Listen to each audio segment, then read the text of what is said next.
जानकी जीवन स्मरण जय जय राम। वृत्ती भगवंतमय होणं याचंच नाव भक्ती।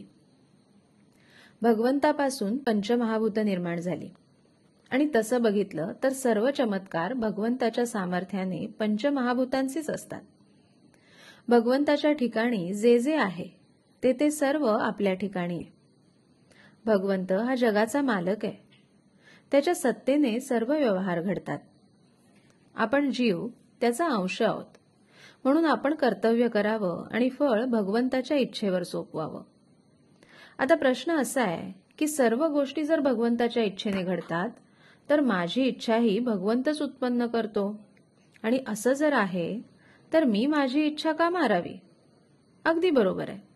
रात्री अंधार पडतो त्याला कारण कोण? त्याला कारण सूर्य, कारण सूर्य मावळला की अंधार पडतो। याचा अर्थ असा की ज्याप्रमाणे प्रकाशाचे कारण सूर्य आहे त्याचप्रमाणे अंधाराचं कारण पण सूर्यच आहे। फरक इतकाच की प्रकाशाचं कारण तो असणेपणाने आहे आणि अंधाराचं कारण तो नसणेपणाने आहे। हे जसं खरं तसं माझ्या इच्छेचं कारण सुद्धा भगवंतच आहे, पण तो नसणेपणाने कारण आहे इतकंच। सारांश, भगवंताचा विसर पडला की माझी इच्छा जन्म पावते। म्हणून ज्याला भगवंत हवा असेल त्यानं त्याचं स्मरण करावं आणि आपली इच्छा त्याला अर्पण करावी। आपली देहबुद्धी नष्ट झाली की भगवंत ओळखता येतो। ज्याप्रमाणे इमारतीचा नकाशा कागदावर असतो त्याचप्रमाणे सगुण मूर्ती हेच आपलं परब्रह्म। एकदा नकाशा पक्का झाल्यावर मग इमारत बांधणं जड नाही जात। सगुण मूर्तीचं ध्यान करावं।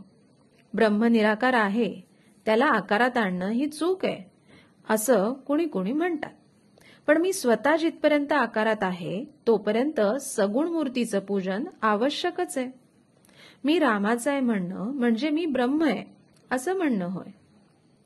तदाकार वृत्ती होणं याचंच नाव अनुसंधान, आणि अनुसंधानाने वृत्ती भगवंतमय होणं याचं नाव भक्ती। ब्रह्म सत्य आणि जग मिथ्या याचा थोडक्यात अर्थ म्हणजे जग जसं आहे असं आपण समजतो तसं ते नाही। अंतर्बाह्य परमात्मा दिसू लागणं हेच भक्तीचं लक्षण आहे। याकरता आपल्या कृतीकडे भगवंत पाहतो ही जाणीव नेहमी कायम ठेवावी। भगवंतापासून मी दूर आहे ही भावनाच मनात आणू नये। भगवंताच्या प्राप्तीकरता देहाचा सांभाळ करावा। मन रामाकडे गुंतलेलं असलं म्हणजे देहाचा विसर पडतो। म्हणून नामस्मरणाच्या योगानं मन भगवंताच्या ठिकाणी विलीन करावं। हेच परमार्थाचं सर्वसार आहे। तात्पर्य, वेदांती ज्याला ब्रह्म असं म्हणतात त्यालाच भक्त नाम असं म्हणतात। जानकी जीवन स्मरण जय जय राम।